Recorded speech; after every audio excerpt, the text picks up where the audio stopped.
Sa ngalan ng Ama at ng Anak at ng Espiritu Santo, Amen.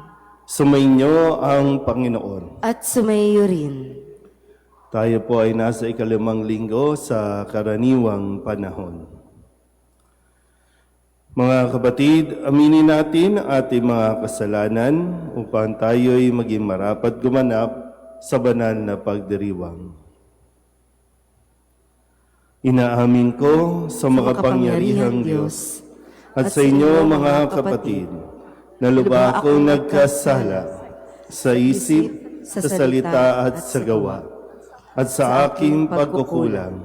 Kaya isinasamo ko sa mahal na Birheng Maria, sa lahat ng mga anghel at mga banal, at sa inyo mga kapatid, na ako'y ipanalangin sa Panginoong ating Diyos. Kaawaan tayo ng makapangyarihang Diyos, patawarin tayo sa ating mga kasalanan at patnubayan tayo sa buhay na walang hanggan. Amen. Panginoon, kaawaan mo kami. Panginoon, kaawaan mo kami. Kristo, kaawaan mo kami. Kristo, kaawaan mo kami. Panginoon, kaawaan mo kami. Panginoon, kaawaan mo kami.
Manalangin tayo. Ama naming makapangyarihan, lagi mong lingapin at patnubayan kaming mga kabilang sa iyong angkan. Sa tanging pag-asa naming ikaw ang nagbibigay, kami tangkilikin mo at laging subaybayan sa pamamagitan ni Jesucristo, kasama ng Espiritu Santo, magpasawalang hanggan. Amen. Ang bayan ng Diyos ay maaaring maging liwanag tulad ng bukang liwayway sa pamamagitan ng pagtataguyod sa katarungan at pagtulong sa mga naaapi at mga kapos sa buhay. Pagbasa mula sa aklat ni Propeta Isaías. Ito ang ipinasasabi ng Panginoon. Ang mga nagugutom ay inyong pakanin. Patuloyin sa inyong tahanan ang walang tirahan. Yaong mga tao na halos hubad na ay inyong paramtan. Ang inyong pagtulong sa mga kasama ay huwag tatalikdan. At kung magkagayon, matutulad kayo sa bukang liwayway. Hindi maglalaot, gagaling ang inyong sugat sa katawan. Ako'y laging sa inyo. Ililigtas kayo at iingatan kahit saang lugar. Sa araw na iyon, diringgin ng poon ang dalangin ninyo. Pag kayo'y tumawag, ako'y tutugon agad. Kung titigilan ninyo ang pang-aalipin at pagsuway sa akin, at ang masamang salita'y iiwasan, kung ang nagugutom ay pakakanin ninyo at tutulungan, ang kadilimang bumabalot sa inyo ay magiging tila liwanag sa katanghalian. Ang salita ng Diyos. Salamat sa Diyos.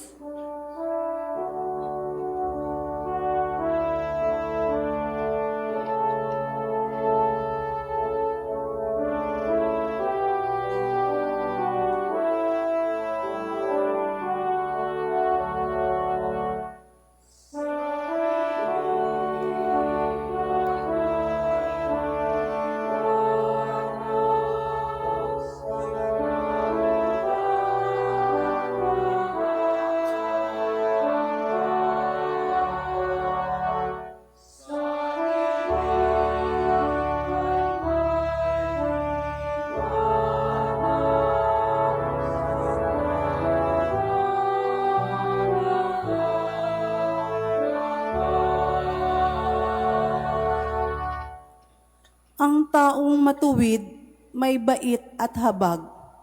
Kahit sa madilim, taglay ay liwanag. Ang mapagpautang nagiging mapalad. Kung sa hanap buhay, siya'y laging tapat.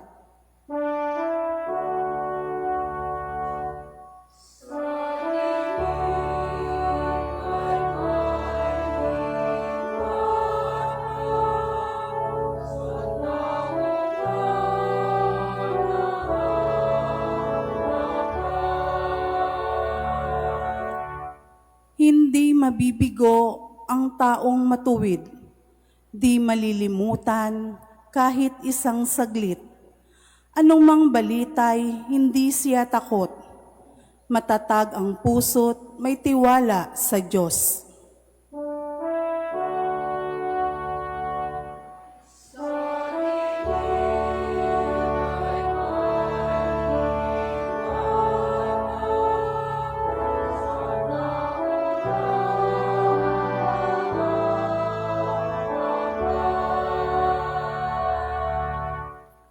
Wala siyang takot, hindi nangangamba.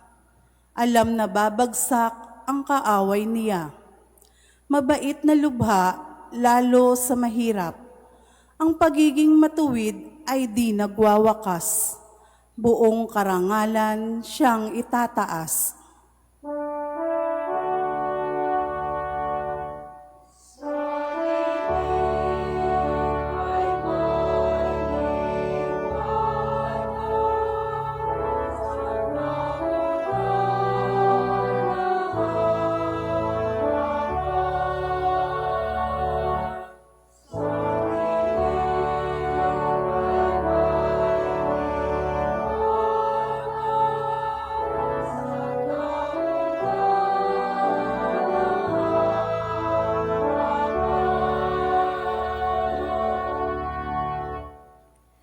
Pinaaalalahanan tayo ni San Pablo na ang krus ni Jesus ang kapangyarihan ng Diyos. Mabisa ang pagpapahayag natin ng mabuting balita, hindi dahil sa sariling kakayahan, kundi sa biyaya ng Espiritu Santo. Pagbasa mula sa unang sulat ni Apostol San Pablo sa mga taga-Korinto. Mga kapatid, nang ako'y pumarian, ipinahayag ko sa inyo ang lihim na panukala ng Diyos. Ngunit hindi sa pamamagitan ng malalalim na pananalita o matataas na karunungan. Ipinasya kong wala akong ipangangaral sa inyo, kundi si Jesucristo na ipinako sa krus. Kaya mahina, takot, at nanginginig akong humarap sa inyo. Sa pananalita at pangangaral ko'y hindi ko kayo inakit ng matatamis na pangungusap batay sa karunungan ng tao, kundi sa pamamagitan ng patotoo ng Espiritu at ng kapangyarihan ng Diyos. Kaya't hindi na karunungan ng tao, kundi sa kapangyarihan ng Diyos na babatay ang inyong pananalig kay Kristo. Ang salita ng Diyos. Salamat sa Diyos.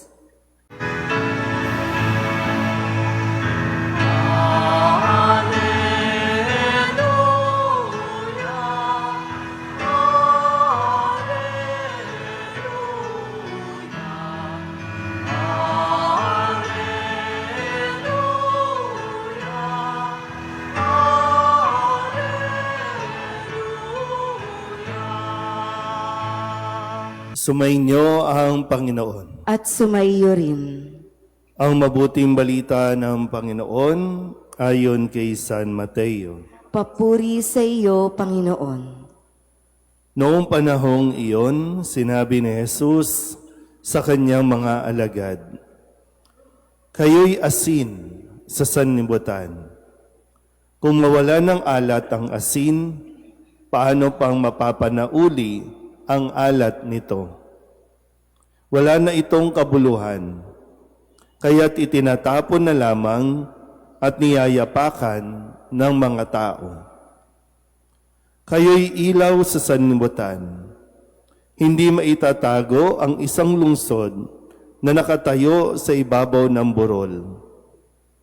Walang nagsisindi ng ilaw at naglalagay nito sa ilalim ng takalan. Sa halip ay inilalagay ito sa talagang patungan upang matanglawan ang lahat ng nasa bahay. Gayun din naman, dapat ninyong paliwanagin ang inyong ilaw sa harapan ng mga tao upang makita nila ang inyong mabubuting gawa at papurihan ang inyong amang nasa langit." Ang mabuting balita ng Panginoon. Pinupuri ka namin, Panginoong Hesukristo. Isang magandang umaga po sa inyong lahat. Tayo po ay nasa ika-5 linggo sa karaniwang panahon. Umaalala niyo po, noong nakalipas na linggo, pinaalala sa atin ng Panginoon sa Ebanghelyo natin kung gaano tayo kapalad. Sabi, di ba, mapalad ang mga aba na wala nang ibang inaasahan kundi ang Diyos. Mapalad ang mga nahapis dahil aaliwin sila ng Diyos. O yung paalala na kung paano mo tingnan ang iyong buhay, kung paano mo tingnan ang iyong sitwasyon, na para bang mas piliin nating mas maging positibo, no, maging sa ating pananaw, nang sa ganon ay hindi tayo laging para bang aping-api, yung parang tayo lagi ang kawawa, kundi makita natin na laging may biyaya ang Diyos sa anumang sitwasyon natin, lalong-lalo na na sa pananaw ng mga tao ay mahirap. Pero para sa Diyos, sa mga taong nagtitiis, pero kumakapit at nananalig sa Diyos, yun ang higit na mapalad. Ngayon naman, sa araw na ito, pagnilayan natin kung alam mo na ba kung ano ang purpose mo sa mundong ito. Mahalaga kasi sa isang tao na makita niya, makilala niya ang kanyang sarili, yung identity niya. Makilala niya, matanggap niya. Kasi yun yung laging inahanap natin, yung sagot sa, sino nga ba ako? Yan. Kilala niyo na ba ang inyong sarili? Kasi mahirap yung pipilitin mong kilalanin ka ng iba, pero ikaw mismo hindi mo pa kilala, hindi mo patanggap ang iyong sarili. Ngayon naman, ano ang purpose mo sa mundong ito? Bakit ka pa nabubuhay? Sige nga, tanungin nyo nga yung katabi ninyo. Bakit ka pa nabubuhay? Sige nga. Ano ba? Ano bang silbi natin? Di ba may ganon? Di ba? Kaya meron tayong, kaya ang tao, parang minsan hindi niya kasi masagot o hindi niya matukoy ano ang gusto niya sa mundong ito. Akala niya kayamanan, akala niya kasikatan, at kung ano-ano pang mga bagay sa mundong ito. Pero meron lamang siyang, kumbaga sa kalooban kasi natin para mayroong nais gawin at mayroong ka dapat ginagawa sa mundong ito, pero hindi mo lang ito matuklasan. Kaya nga pinaalala ni Jesus sa kanyang mga alagad na sinasabing, kayo'y asin. Sabi niya nga po, asin. Sabi niya, kayo'y asin ng sanlibutan. At alam na alam natin kung para saan at kung ano ang purpose ng asin. Ang asin ay pangpasarap. Ang asin ay pampalasa. Although kapag ikaw po ay wala ng panlasa, kahit gaanong karaming asin, wala rin silbi. Sino na bang walang panlasa dito? Diba? Yun ang purpose ng asin. At ang sabi din ni Kristo, kayo'y liwanag o ilaw sa sanlibutan. Ilaw. Para magkaroon ng gabay, para makita ng mga tao ang kanilang hinahanap. Kayo'y ilaw ng sanlibutan. So mayroong purpose. Hindi lang sila basta tinawag ng Diyos o ni Jesus para maging alagad. May dahilan kung para saan sila nagiging o magiging alagad. Kaya kailangan silang turuan, kailangan silang akayin at makilala ng mga alagad na ito at makita nila yung kanilang potensyal. Hindi lang sila makasalanan, hindi lang sila mangingisda, hindi lang sila maniningil ng buwis. Minsan po, kapag nagmamasid ako sa paligid o kung saan man, mga tao kain ng kain. Di ba po, Dito sa lugar natin, ang daming kainan. Maya't maya, ang tao gustong kumain. Gustong mag-shopping, gustong mamili ng kung ano-ano. Ano naisip ko? Ganun lang ba ang buhay? Kumain, matulog, magpasarap, mamasyal. Ganun lang ba ang buhay natin? Kayo po. Kasi, kung ngayon gumising ka, mamaya kakain ka na naman, maliligo. Ano nga ba? Para saan nga ba? Naisip niyo po ba? O katandaan na natin kasi, Baka tumatanda na tayo. Hindi pa natin alam yung dahilan kung bakit tayo nabuhay. Sa dinami-dami ng tao na pwedeng isilang, pwedeng ipanganak. Sa dinami-dami ng tao, mga nauna na, bakit ikaw hindi pa? Bakit tayo hindi pa? Kung may dahilan ang Diyos, para bang ito ay laging pagkakataon na ibinibigay ng Diyos sa atin. bago pa man matapos ang oras natin sa daigdig na ito, magkaroon tayo ng silbi sa mundong ito. Sabihin niyo nga ulit sa katabi ninyo, may silbi ka pa. Huwag niyo nang sasabihin na, Father, matanda na ako. O pues, pag sinabi mong matanda na ako, Lord, kunin mo na to.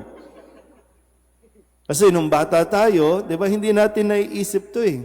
Nung mga bata-bata tayo, wala nga tayong pakialam sa iba.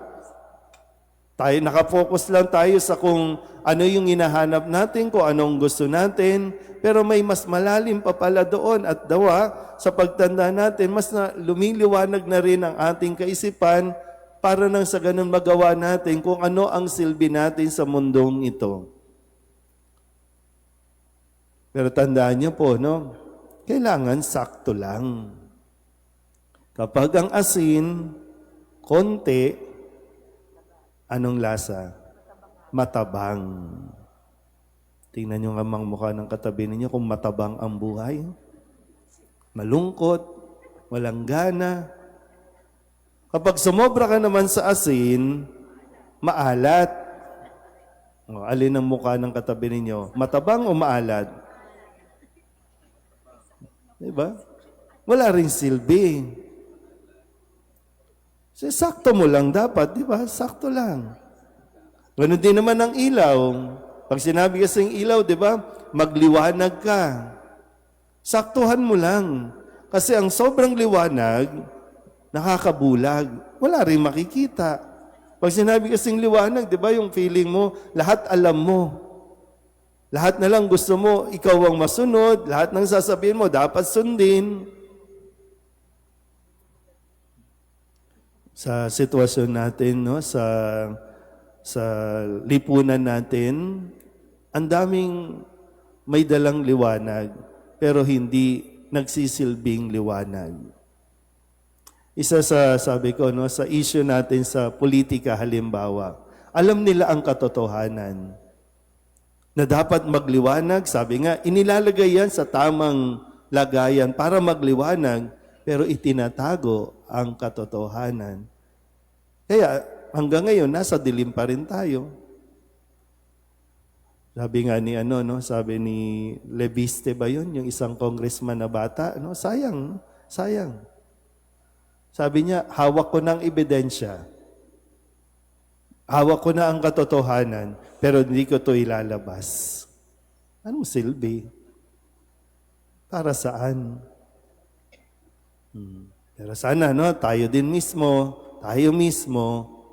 hayaan natin magliwanag ang ating mga sarili. Malinaw po yung sinasabi sa unang pagbasa. Sabi sa aklat ni Isaías, di ba yung mga sabi, ang mga walang damit, damitan mo. Ang mga nagugutom, pakainin mo. Ang mga walang matuluyan, bigyan mo ng matutuluyan. Ito yung mga konkreto na dapat nating ginagawa. Pero nasa na nga ba tayo? Baka nandoon pa rin sa kahit ngayong mga natatanggap natin ngayon, mga ayuda, mga AYICS, lahat yan, puro pansarili pa rin. Pero naisip ba natin na magkaroon ng silbi sa ating kapwa?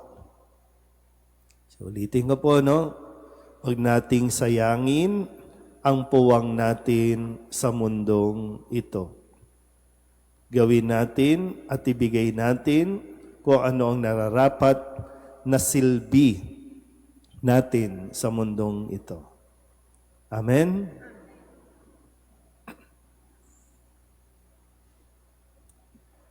Ipahayag natin ang ating pananampalataya. Sumasampalataya ako Sa Diyos amang makapangyarihan sa lahat, na may gawa ng langit at lupa.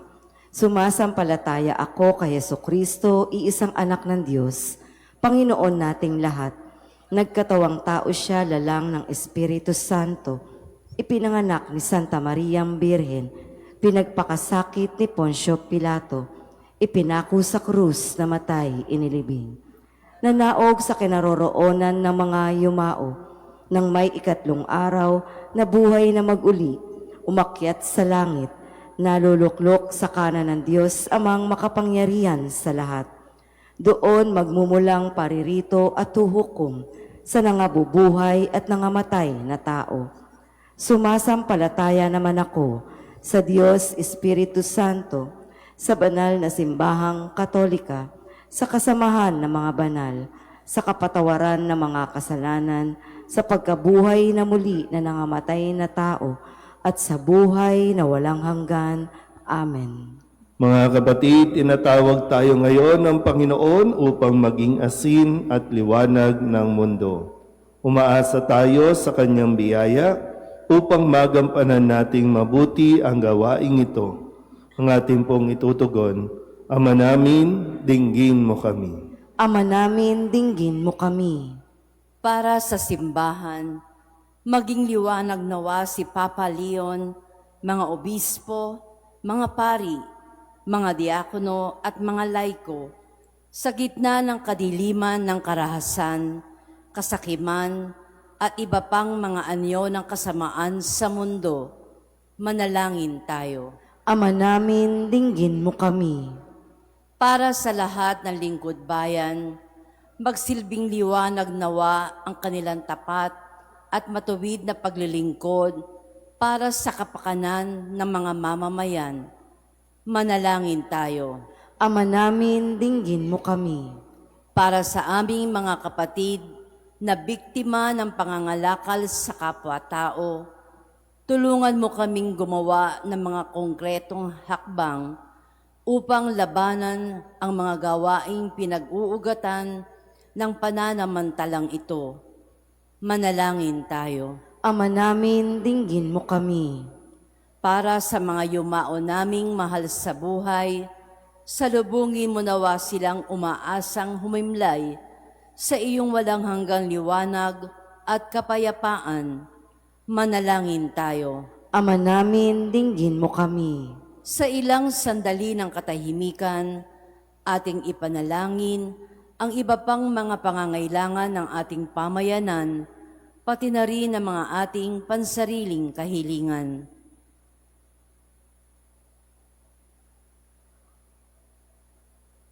Manalangin tayo. Ama namin, dinggin mo kami. Ang lahat ng ito'y iniiling namin sa ngalan ni Kristo, aming Panginoon. Amen.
Manalangin kayo mga kapatid upang paghahain natin ay kalugdan ng Diyos amang makapangyarihan. Tanggapin nawa ng Panginoon itong paghahain sa iyong mga kamay, sa kapurihan niya at karangalan, sa ating kapakinabangan, at sa buong sambayanan niyang banal. Ama naming lumikha, ang pagkahit inuming narito ay iyong ginawa upang mapalakas kaming mga mahihina. Ipagkaloob mong ito ay aming mapagsaluhan bilang pakikinabang sa buhay mong pangmagpakailanman sa pamamagitan ni Jesucristo kasama ng Espiritu Santo magpasawalang hanggan. Amen. Sumainyo ang Panginoon. At sumayo rin, Itaas sa Diyos ang inyong puso at diwa. itinaas na namin sa Panginoon. Pasalamatan natin ang Panginoong ating Diyos. Marapat na siya ay pasalamatan. Ama naming makapangyarihan, tunay ngang marapat na ikaw ay aming pasalamatan. Sa iyong kagandahang loob, kami iyong ibinukod upang iyong maitampok sa kadakilaan mong lubos.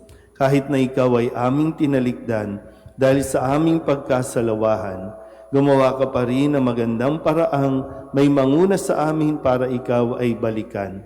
Kaya't ang iyong minamahal na anak ay naging isa sa mga taong hamak upang may kapwa kaming makapagligtas sa aming pagkapahamak at pagkaligaw ng landas.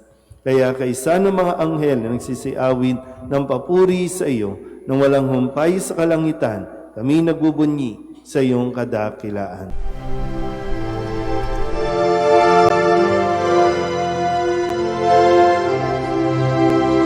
Santo, Santo, Santo, Panginoong Diyos makapangyarihan, napupuno ang langit at lupa ng kalwalhatian mo. Hosana sa kaitaasan, pinagpalang na paririto sa ngalan ng Panginoon. Hosana sa kaitaasan.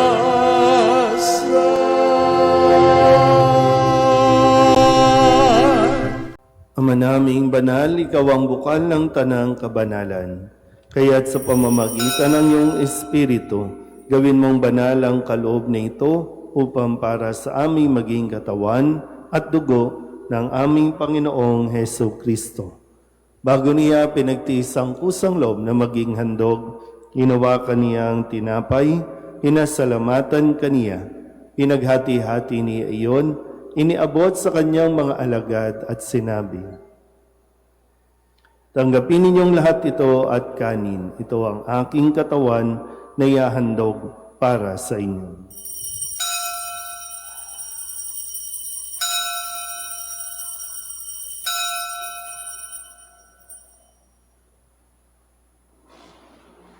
Gayun din naman nang matapos ang hapunan, inawakan niya ang kalis, muli kaniyang pinasalamatan, iniabot niya ang kalis sa kanyang mga alagad at sinabi, "Tanggapin ninyong lahat ito at inumin. Ito ang kalis ng aking dugo, ng bago at walang hanggang tipan. Ang aking dugo na ibubuhos para sa inyo at para sa lahat, sa kapagpapatawad ng mga kasalanan. Gawin ninyo ito sa pag-alaala sa akin."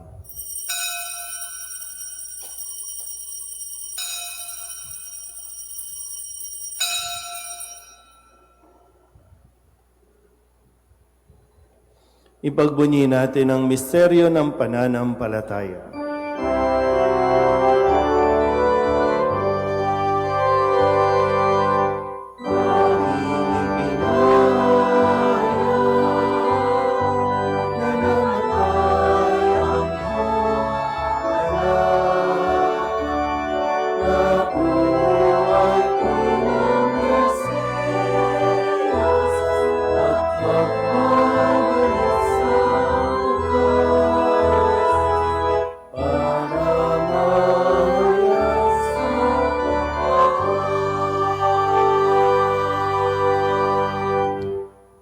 Ama, ginagawa namin ngayon ang pag-alaala sa pagkamatay at muling pagkabuhay ng iyong anak. Kaya tiniaalay namin sa iyo ang tinapay na nagbibigay buhay at ang kalis na nagkakaloob ng kaligtasan. Kami nagpapasalamat dahil kami iyong minarapat na tumayo sa harap mo para maglingkod sa iyo. Isinasamo namin kami magsasalo-salo sa katawan at dugo ni Kristo ay mabuklod sa pagkakaisa sa pamamagitan ng Espiritu Santo. Amalingapin mo ang iyong simbahang laganap sa buong daigdig. Puspusin mo kami sa pag-ibig kaysa ni Leon na aming Papa at ni Jose na aming Obispo at ng Tanang Kaparian. Alalahanin mo rin ang mga kapatid naming nahimlay na may pag-asang sila'y muling mabubuhay, gayon din ang lahat ng mga pumanaw. Kawaan mo sila at patuloyin sa iyong kaliwanagan. Kawaan mo at pagindapating kaming lahat na makasalo sa iyong buhay na walang wakas. Kaysa ng mahal na Birheng Maria na Ina ng Diyos, ng kabiyak ng puso niyang si San Jose. Kaysa ng mga apostol at ng lahat ng mga banal na namuhay dito sa daigdig ng kalugod-lugod sa iyo, may pagdiwang nawa namin ang papupuri sa ikararangal mo sa pamamagitan ng iyong anak na aming Panginoong Hesukristo. Sa pamamagitan ni Kristo, kasama niya sa Kanya, ang lahat ng parangal at papuri ay sa iyo, Diyos Amang makapangyarihan, kasama ng Espiritu Santo, magpasawalang hanggan.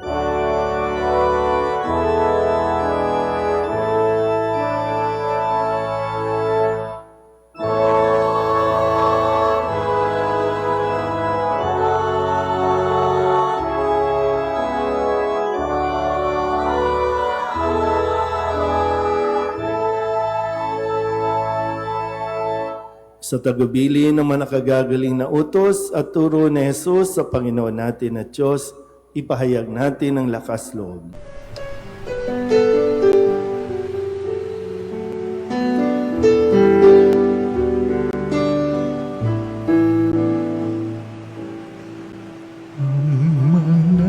namin sumasalang ka, sambahin ang ngalan mo, mapasamin ang kaharian mo, sundin ang loob mo dito sa lupa para nang sa langit. Bigyan mo po kami ngayon ng aming kakanin sa araw-araw at patawarin mo kami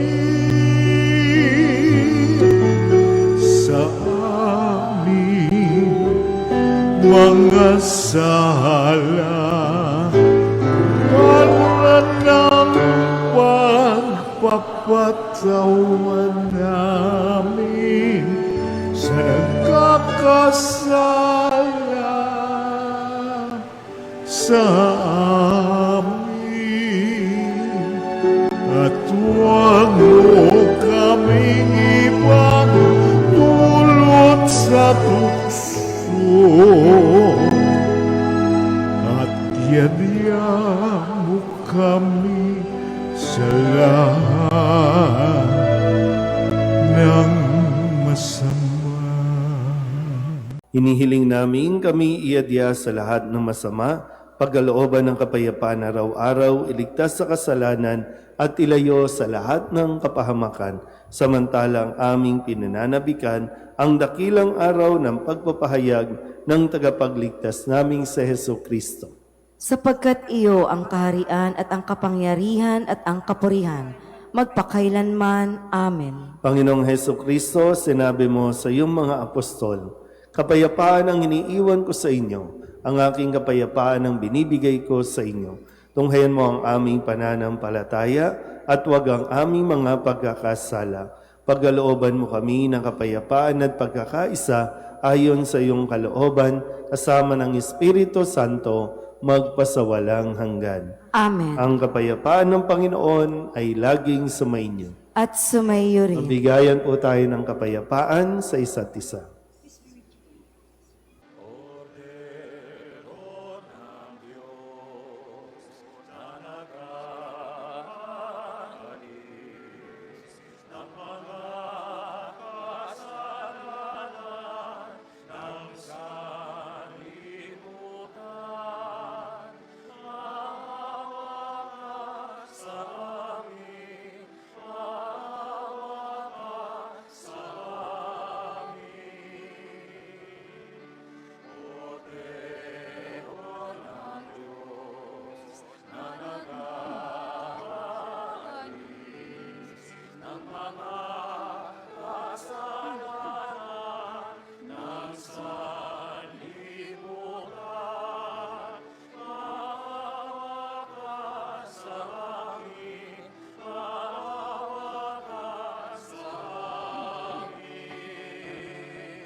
Ito ang kordero ng Diyos.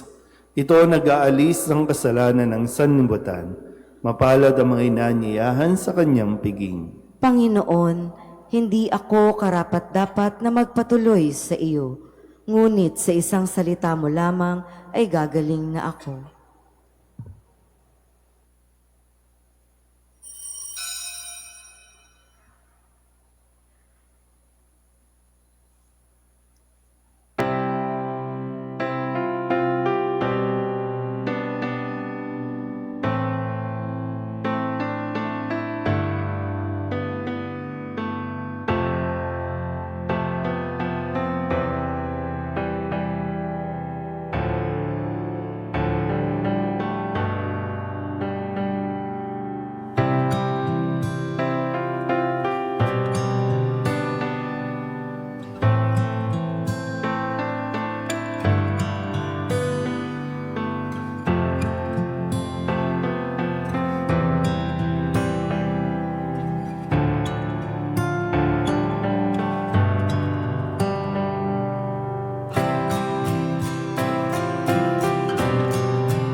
Manalangin tayo. Ama naming mapagmahal, sapagkat inuming pagkakaisa ang ibinibigay, kami niloob mong makapakinabang. Kaysa ni Kristo kami naway makapamuhay upang makapamungan ng may kagalakan para sa kapakanan ng aming kapwa-tao sa sanlibutan.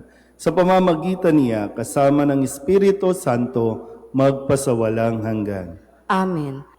Panalangin ng pagbabasbas para sa mga magdiriwang ng kanilang anibersaryo ng pag-iisang dibdib.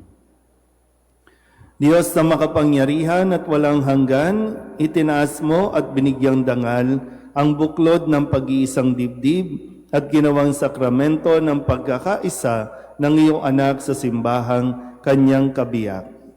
Pagkalooban mo ng biyaya ang mga mag-asawang ito na pinagbuklod mo sa pag-iisang dibdib. Sila ay nangangailangan ng iyong tulong at ng kalinga ng Birheng Maria at San Jose.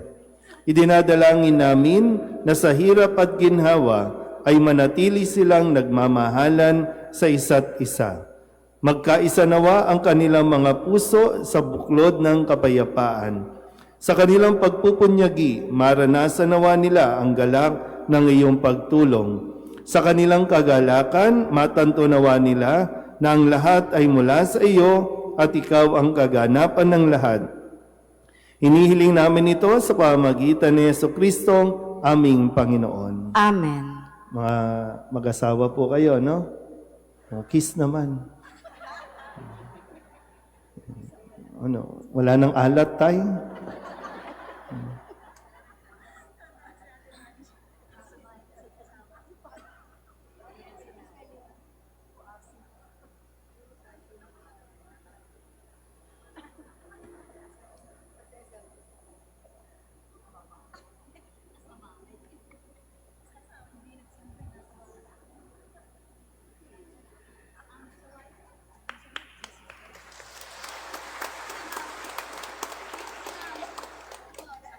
Magsitayo na po ang lahat. Sumainyo ang Panginoon At sumayo rin. at pagpalain kayo ng makapangyarihang Diyos, Ama at Anak at Espiritu Santo. Amen. Tapos sa banal na misa, humayo tayo sa kapayapaan ni Kristo. Salamat sa Diyos. Magandang umaga po. Nuestro Padre Jesus Nazareno, sinasamba ka namin, pinipintungo ka namin, aral mo ang aming buhay at kaligtasan. Nuestro Padre Jesus Nazareno, iligtas mo kami sa kasalanan. Ang krus mong kinamatayan ay sagisag ng aming kaligtasan. Nuestro Padre Jesus Nazareno, dinarangal ka na amin. Nuestro Padre Jesus Nazareno, nilulwalhati ka namin. Nuestro Padre Jesus Nazareno, dinarangal ka na amin. Nuestro Padre Jesus Nazareno, nilulwalhati ka namin.